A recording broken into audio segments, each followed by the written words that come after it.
नमस्कार दोस्तों, आज से हम शुरुआत कर रहे हैं एक क्रैश कोर्स। ये एक ऐसा क्रैश कोर्स है जो कि आने वाले आपके यूपी पीसीएस एग्ज़ाम के लिए, आरओ एग्ज़ाम के लिए अथवा एआरओ के एग्ज़ाम के लिए अत्यंत महत्वपूर्ण साबित होगा।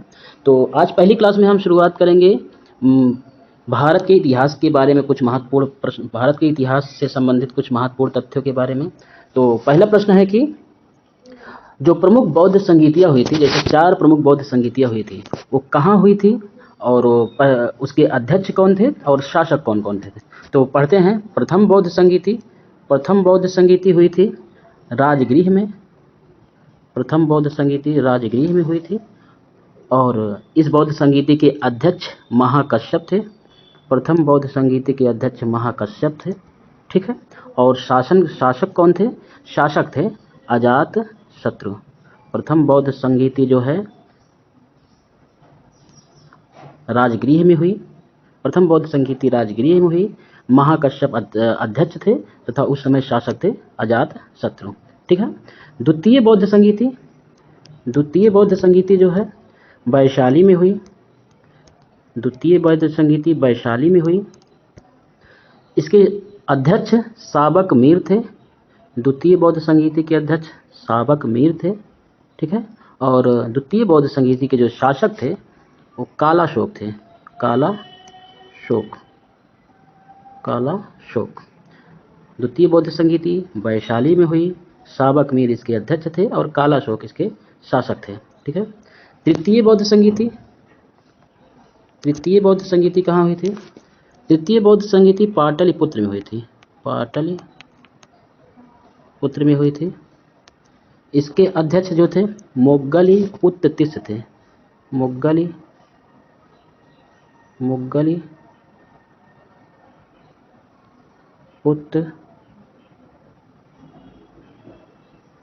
तिस्स। इसके जो अध्यक्ष थे मोग्गलीपुत्र तिस्स थे तथा इसके जो शासक थे वो महान अशोक थे। अशोक जो है इसके इस समय के शासक थे। तो तृतीय बौद्ध संगीति पाटलिपुत्र में हुई थी। मोग्गलीपुत्र तिस्स इसके अध्यक्ष थे तथा महान अशोक जो है इसके शासक थे, ठीक है। चतुर्थ बौद्ध संगीति कुंडलवन में हुई थी। कुंडलवन में हुई थी। और कुंडलवन कहाँ है? कुंडलवन जो है जम्मू एंड कश्मीर में है, जेके में है, ठीक है। इसके अध्यक्ष कौन थे? इसके अध्यक्ष थे वसुमित्र इसके अध्यक्ष थे। तृतीय बौद्ध संगीति के अध्यक्ष थे वसुमित्र और इस समय शासक जो थे वो कनिष्क थे। तृतीय बौद्ध संगीति के जो शासक थे वो कनिष्क थे, ठीक है। कहाँ हुई थी चतुर्थ बौद्ध संगीति? कुंडलवन में हुई थी। वसुमित्र इसके अध्यक्ष थे और कनिष्क इसके शासक थे, ठीक है। तो दूसरा तथ्य है अशोक के बहुत सारे अभिलेख थे, ठीक है। जैसे गुर्जरा अभिलेख, मास्की अभिलेख, मास्की, शहबाजगढ़ी, ठीक है। शहबाजगढ़ी, सर ए कुना,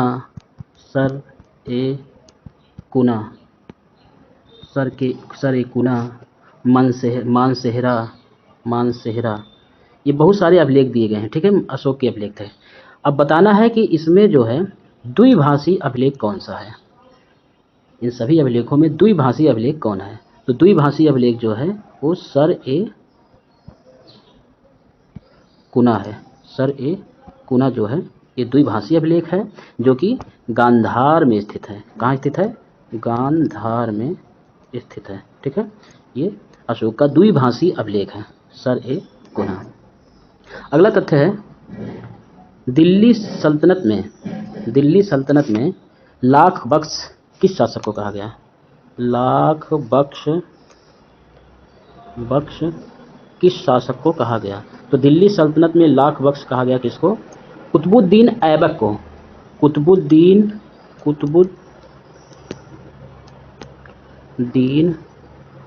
कुतुबुद्दीन ऐबक को लाख बख्श के नाम से जाना जाता है। क्यों ऐसा कहा गया? क्योंकि ऐसा माना जाता है कि कुतुबुद्दीन ऐबक लाखों में दान दिया करते थे, इसलिए इनको लाख बख्श के नाम से जाना जाता था, ठीक है।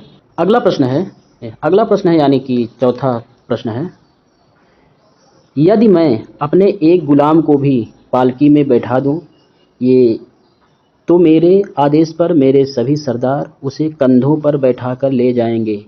ये किस शासक का कथन है? ठीक है, तो एक शासक थे जिनका नाम था सिकंदर लोदी।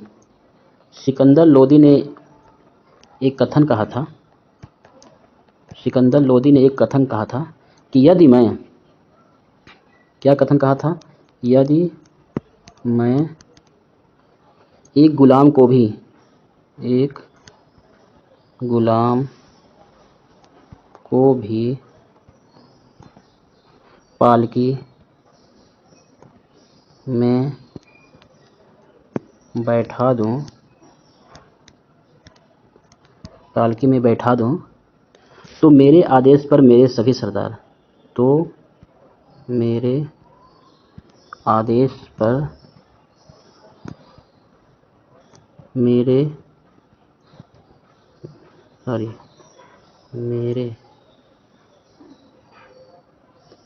मेरे सभी सरदार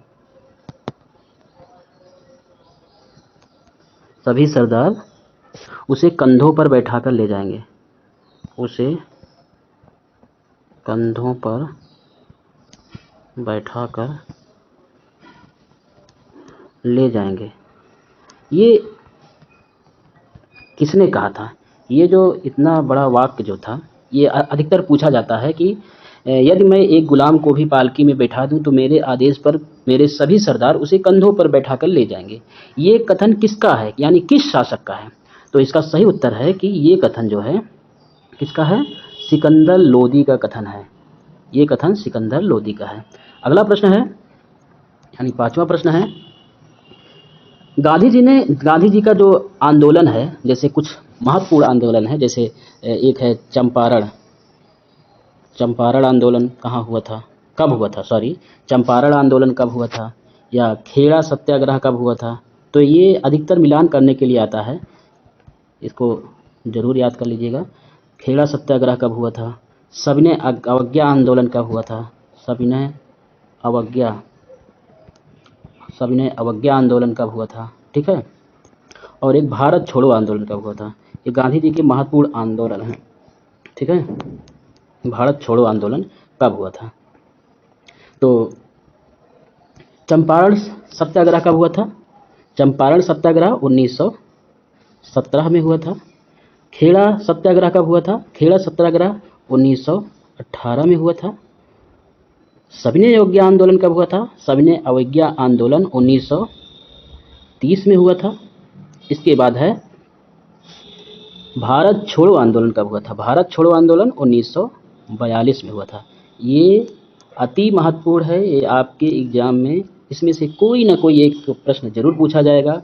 चंपारण, खेड़ा सत्याग्रह, सविनय अवज्ञा, भारत छोड़ो, ये सभी आंदोलन कब हुए थे? इसको जरूर पढ़ लीजिएगा। अगला प्रश्न है, यानी कि छठवां प्रश्न है, भारत में मुस्लिम राज का संस्थापक किसे माना जाता है? भारत में मुस्लिम राज का संस्थापक किसे माना जाता है? मुस्लिम राज का संस्थापक किसे माना जाता है? तो भारत में इसका सही उत्तर जो है कि भारत में मुस्लिम राज का संस्थापक मोहम्मद गौरी को माना जाता है। किसको? मोहम्मद गौरी को माना जाता है। मोहम्मद गौरी को माना जाता है भारत में मुस्लिम राज का संस्थापक। क्यों? क्योंकि इसने 1175 से 1206 ईस्वी तक भारत पर कई बार आक्रमण किए। क्यों माना जाता है? क्योंकि इसने 1175 से 1206 ईस्वी तक कई बार आक्रमण किए और दिल्ली में मुस्लिम शासन की एक आधारशिला भी रखी।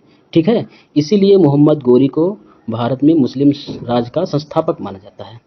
अगला प्रश्न है, सैंधव सभ्यता की जनसंख्या मिश्रित प्रजाति की थी। ठीक है, ऐसा कौन कौन सी प्रजाति की थी? जैसे सैंधव सभ्यता की जनसंख्या, इसमें है कि सैंधव सभ्यता की जो जनसंख्या थी वो किन किन प्रजाति की थी? सैंधव सभ्यता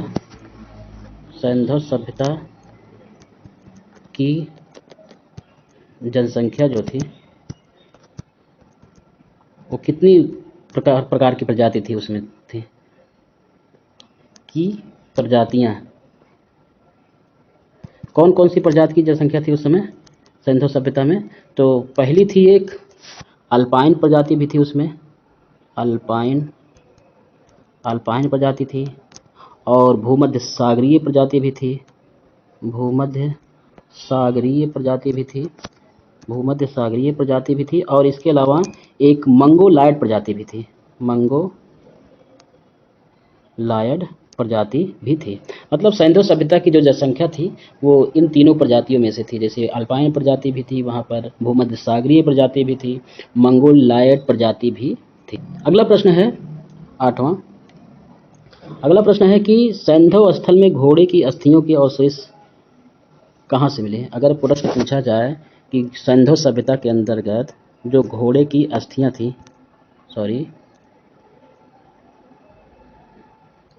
घोड़े की अस्थियों का अवशेष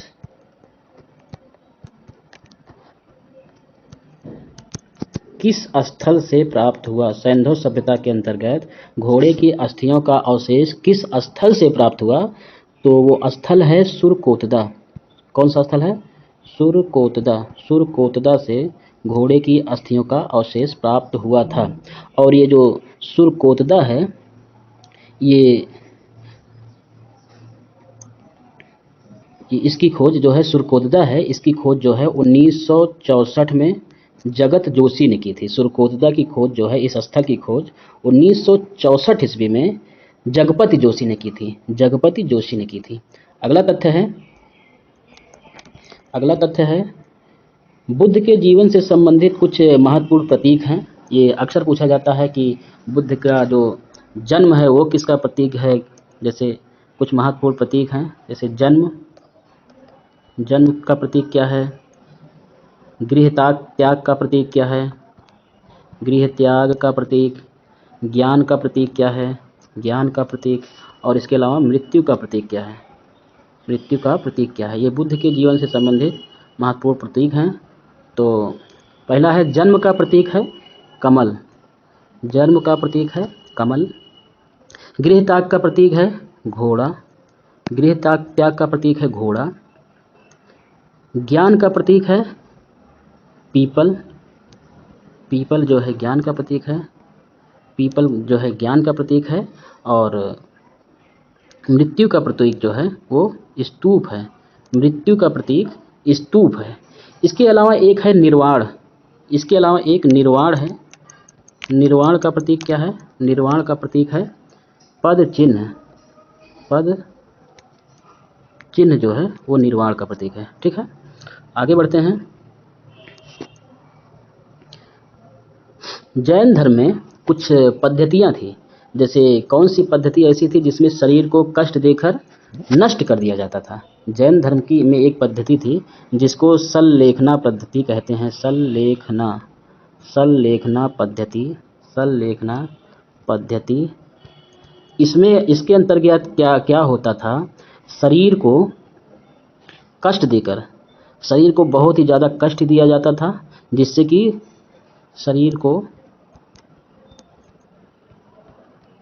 कष्ट दिया जाता था। इसमें शरीर को बहुत ज़्यादा कष्ट दिया जाता था, जिससे कि उस व्यक्ति की मृत्यु हो जाती थी। इसी को ही जैन धर्म में संलेखना पद्धति कहा जाता है। ठीक है, अगला प्रश्न है, गुप्त वंश के एक शासक थे, गुप्त वंश के एक शासक थे जिनको महाराजाधिराज कहा जाता है। महाराजाधिराज कौन से शासक को, कौन सा गुप्त वंश का शासक है जिसको महाराजाधिराज के नाम से जाना जाता है? तो उस शासक का नाम क्या है? उनका नाम है चंद्रगुप्त प्रथम। चंद्रगुप्त प्रथम जो थे, इनको महाराजाधिराज के नाम से जाना जाता था। ठीक है, क्योंकि इन्होंने महाराजाधिराज की उपाधि धारण की थी। ठीक है, अगला प्रश्न है कि सती प्रथा का सर्वप्रथम, अगला है सती प्रथा का सर्वप्रथम कालांकित स्मारक किस स्थान पर मिला है? सती प्रथा का सर्वप्रथम कालांकित स्मारक स्मारक किस स्थान पर मिला है? किस स्थान पर मिला है? तो एरड़ में। कहाँ? एरड़, एरड़, एरड़ में। कहाँ पर मिला है? एरड़ एक प्रकार का अभिलेख है, ठीक है। इसी में सती प्रथा का कालांकित स्मारक मिला है, ठीक है। अगला तथ्य है कुतुबुद्दीन ऐबक। कुतुबुद्दीन ऐबक की मृत्यु कब हुई? 1210 में। उसके बाद उनका उत्तराधिकारी कौन बना? कुतुबुद्दीन ऐबक की मृत्यु के पश्चात उनका उत्तराधिकारी कौन बना? तो उनका उत्तराधिकारी बना था कौन? आराम शाह। आराम शाह।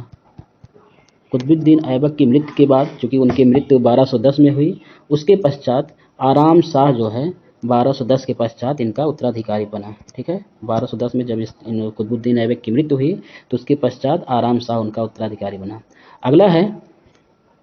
अगला प्रश्न है कि दीवान ए खालसा, दीवान ए खालसा क्या है? ठीक है। दीवान ए खालसा जो है ऐसी चीज है जो भूमि राज्य के सीधे नियंत्रण वाली भूमि है। दीवान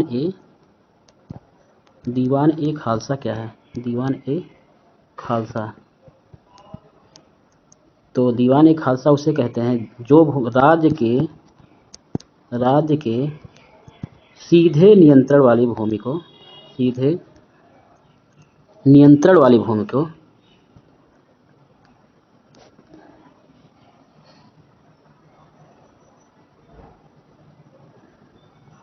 जो भूमि राज्य के सीधे नियंत्रण वाली होती थी, ठीक है, उसको संरक्षित करने का जो अधिकार था, नियंत्रण वाली, राज्य के सीधे नियंत्रण वाली भूमि जो थी, ठीक है, इस भूमि को जो संरक्षित करने का अधिकार था वो दीवान ए खालसा के पास था, ठीक है।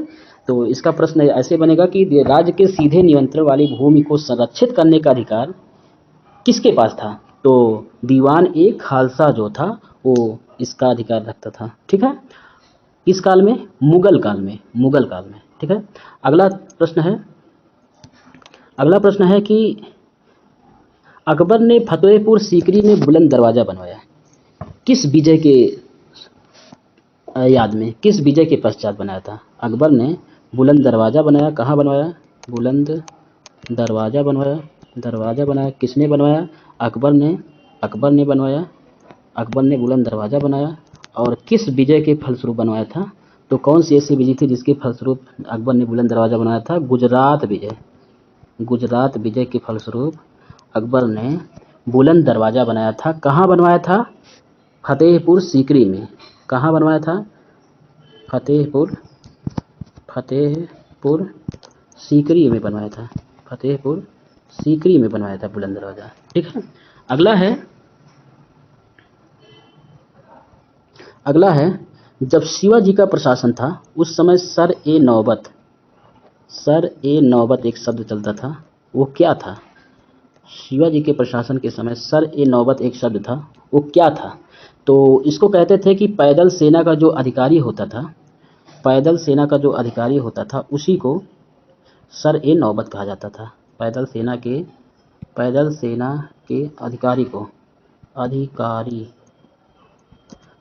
के अधिकारी को सर ए नौबत कहा जाता था, ठीक है। अगला प्रश्न है कि सिंधु घाटी सभ्यता में अग्नि पूजा किस स्थान से खोजी गई? ठीक है। इसका सही उत्तर है कि सिंधु घाटी सभ्यता में अग्नि पूजा, यानी हम अगर कहीं पर अग्नि पूजा नहीं लिखा है तो लिखा रहेगा अग्नि वेदिका। ये बताना है कि ये कहाँ से खोजी गई थी, अग्नि पूजा या अग्नि वेदिका कहाँ से खोजी गई थी? तो ये खोजी गई थी कालीबंगा में खोजी गई। कालीबंगा में खोजी गई थी अग्नि पूजा या अग्नि वेदिका, सिंधु घाटी सभ्यता के अंतर्गत। अगला प्रश्न है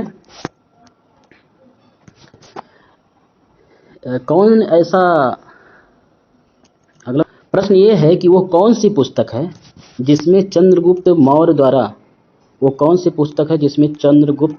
मौर्य द्वारा जो प्रशासन किया जाता था, चंद्रगुप्त का प्रशासन के बारे में चंद्रगुप्त मौर्य के जो द्वारा जो मगध साम्राज्य का राज सिंहासन कैसे प्राप्त किया गया था, सॉरी इसमें ये दिया गया है कि चंद्रगुप्त मौर्य द्वारा राज सिंहासन कैसे प्राप्त किया गया। चंद्रगुप्त मौर्य द्वारा राज सिंहासन कैसे प्राप्त किया गया, इसकी कथा दी गई है एक पुस्तक में। उस पुस्तक का क्या नाम है? मुद्रा राक्षस जो पुस्तक है उसमें कथा दी गई है कि चंद्रगुप्त मौर्य ने राज सिंहासन किस प्रकार से प्राप्त किया। ये मुद्रा राक्षस जो पुस्तक है वो विशाख दत्त द्वारा रचित है। विशाख दत्त द्वारा रचित पुस्तक है मुद्रा राक्षस। ठीक है, अगला तथ्य है सुभाष चंद्र बोस को राष्ट्र नायक किसने कहा।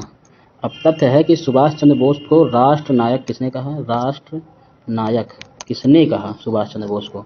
तो किसने कहा था? रविंद्रनाथ टैगोर ने कहा था। रविंद्रनाथ टैगोर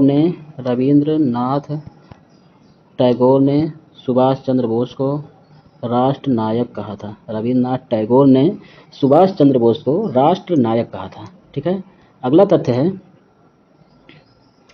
कि गांधी जी ने सुभाष चंद्र बोस को क्या कहा था। गांधी जी ने सुभाष चंद्र बोस को देशभक्तों का देशभक्त कहा था। गांधी जी ने सुभाष चंद्र बोस को क्या कहा था? देशभक्तों का देशभक्त। गांधी जी ने सुभाष चंद्र बोस को देशभक्तों का देशभक्त कहा था। ठीक है, देशभक्तों का देशभक्त। अगला तथ्य है कि दीवाने मुक्तक राज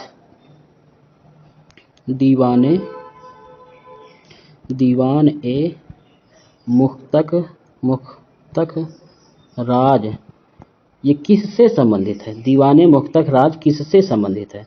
तो इसका सही उत्तर है कि भू राजस्व विभाग से संबंधित है। अगर पूछा जाए कि दीवाने मुक्तक राज किससे संबंधित है तो इसका सही उत्तर है भू राजस्व विभाग से संबंधित है। कौन? दीवाने मुक्तक राज भू राजस्व विभाग से संबंधित है। ठीक है, अगला प्रश्न है कि जो एक टोडरमल थे, टोडरमल की भू राजस्व व्यवस्था किससे संबंधित है? टोडरमल की भू राजस्व व्यवस्था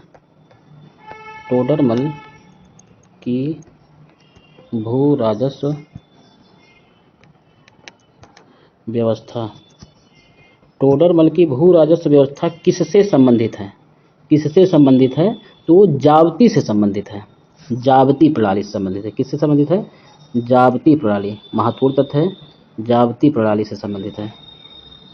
टोडरमल की भू राजस्व व्यवस्था जावती प्रणाली से संबंधित है। अब ये टोडरमल जो थे वो अकबर के शासनकाल में थे। ठीक है, टोडरमल अकबर के शासनकाल में थे और उन्होंने एक भू राजस्व व्यवस्था लागू की जो कि जावती प्रणाली से संबंधित है। ठीक है, अगला प्रश्न है कि सुरक्षा कपाट का सिद्धांत किससे संबंधित है? सुरक्षा कपाट का सिद्धांत। सुरक्षा कपाट का सिद्धांत किससे संबंधित है? तो इसका सही उत्तर है कि भारतीय राष्ट्रीय कांग्रेस से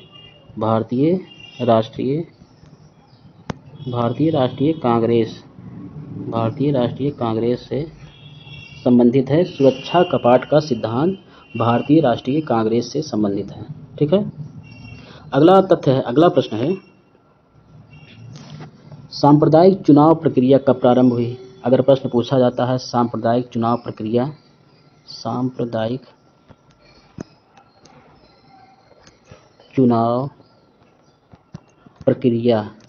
पूछा जाएगा प्रश्न, यदि सांप्रदायिक चुनाव प्रक्रिया कब प्रारंभ हुई थी, तो जो 1909 में जो अधिनियम आया था मार्ले मिंटो सुधार, उसके अंतर्गत 1909 में सांप्रदायिक चुनाव प्रक्रिया प्रारंभ हुई। इसके अंतर्गत मुसलमानों के लिए पृथक निर्वाचन पद्धति की व्यवस्था आरंभ की गई। 1909 में ही प्रारंभ कर दी गई थी। ठीक है, अगला तथ्य है गंगा एवं यमुना नदियों का सर्वप्रथम उल्लेख कहाँ मिलता है? अगर पूछा जाए कि गंगा और यमुना नदियों का सर्वप्रथम उल्लेख तो कहाँ मिलता है? तो मिलता है ऋग्वेद में। ऋग्वेद में गंगा एवं ऋग्वेद में गंगा गंगा या यमुना नदियों का, गंगा और यमुना नदियों का सर्वप्रथम उल्लेख मिलता है। सर्वप्रथम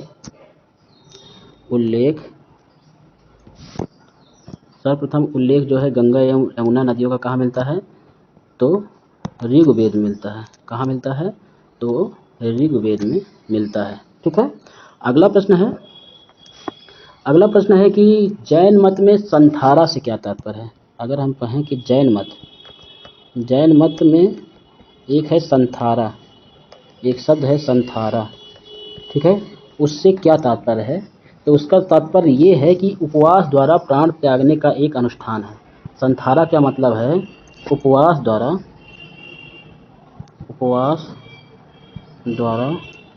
प्राण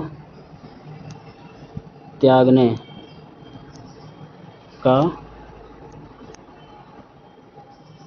अनुष्ठान ही, इसी को ही जैन मत में संथारा कहा जाता है। ठीक है, संथारा, उपवास द्वारा प्राण त्यागने का अनुष्ठान ही संथारा कहलाता है जैन मत के अनुसार।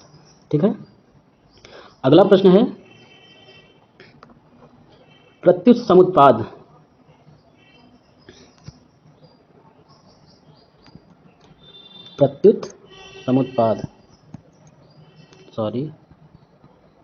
कहते हैं। अगला प्रश्न है प्रत्युत समुत्पाद। प्रत्युत समुत्पाद का सिद्धांत किसने दिया? प्रत्युत समुत्पाद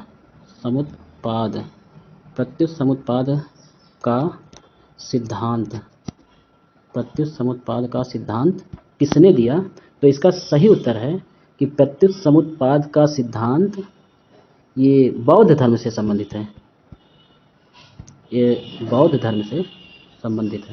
प्रत्युत समुत्पाद का सिद्धांत जो है, इसको पूछा जाएगा इस प्रकार से कि प्रत्युत समुत्पाद का सिद्धांत किससे संबंधित है? तो उसमें कुल चार ऑप्शन में होगा कि जैसे चारवाक दे देंगे, आजीवक दे देंगे, बौद्ध धर्म दे देंगे, जैन धर्म दे देंगे। तो इसमें सही उत्तर रहेगा कि बौद्ध धर्म से संबंधित है प्रत्युत समुत्पाद का सिद्धांत। अगला प्रश्न ये है, अशोक ने गया जिले में बराबर की पहाड़ी पर एक गुफा खुदवाई थी।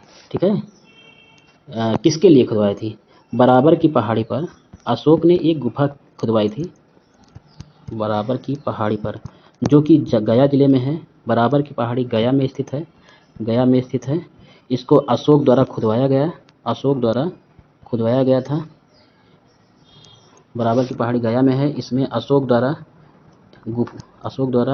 गुफा बनवाया गया था।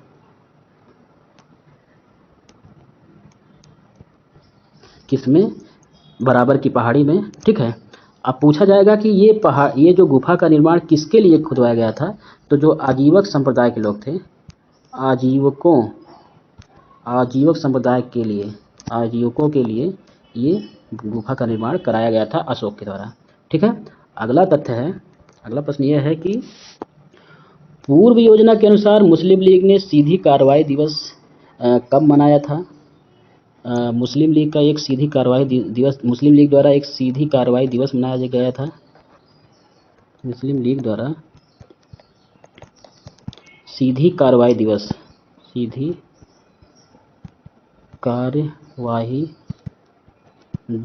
पूछा जाएगा कि कब मनाया गया था सीधी कार्रवाई दिवस? तो 16 अगस्त 1946 को मनाया गया था। सीधी कार्रवाई दिवस 16 अगस्त 1946 को मनाया गया था। ठीक है। और इसके अंतर्गत मुस्लिम लीग ने मांग की थी कि एक मुस्लिम राष्ट्र की मांग को लेकर ये दिवस मनाया गया था। ठीक है। और इस दिवस के अंतर्गत फिर पूरे देश में भयानक दंगे भी हुए, जिसमें बहुत सारे बेगुनाह लोग मारे भी गए थे। तो ये सीधी कार्रवाई दिवस 16 अगस्त 1946 को मनाया गया था मुस्लिम लीग के द्वारा। ठीक है। अगला है भारतीय राष्ट्रीय कांग्रेस के प्रथम मुस्लिम अध्यक्ष। ये महत्वपूर्ण है। भारतीय राष्ट्रीय कांग्रेस के प्रथम मुस्लिम अध्यक्ष कौन थे? मुस्लिम अध्यक्ष, भारतीय राष्ट्रीय कांग्रेस के प्रथम मुस्लिम अध्यक्ष कौन थे? तो वो थे बदरुद्दीन तैयब जी। भारतीय राष्ट्रीय कांग्रेस के प्रथम मुस्लिम अध्यक्ष थे बदरुद्दीन तैयब जी। बदरुद्दीन तैयब जी थे, वो भारतीय राष्ट्रीय कांग्रेस के प्रथम मुस्लिम अध्यक्ष थे। ठीक है। अगला है कि शिवाजी के मंत्रिपरिषद को क्या कहा जाता था? शिवाजी की जो मंत्रिपरिषद थी, शिवाजी का जो मंत्रिपरिषद था,